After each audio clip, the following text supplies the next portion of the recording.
And lastly, I would just encourage you to incorporate your vibrato goals into your scale practice. I know we do scale practice often without vibrato for intonation, and that's great.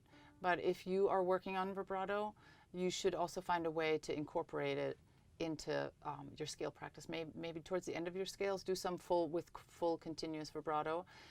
Whatever you're working on, find a way to work it into your scales. If you're working on, being more seamless between shifts, like practicing vibrating before the shift actually happens, then what I tell my students to do is I get them to not vibrate any of the notes they usually would and only vibrate the one before the shift. So in a G major scale, for example, does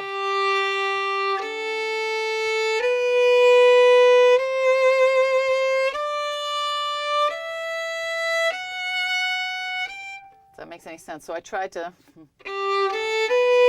vibrate, right?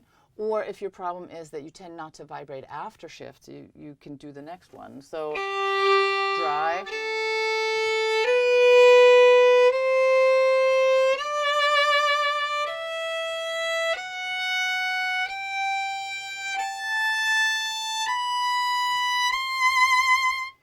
So you kind of do the extreme of whatever you're naturally not doing. If you're having trouble with your fourth finger, you can do some scales not vibrating any other fingers, but just when you get to the fourth finger, do that one. If you're working on seamless vibrato, in other words, you're having this issue that many of us have where the vibrato it's coming and going, it's turning on and off, or it's not there for passing tones, you can pick an uneven rhythm and just make sure that you vibrate through.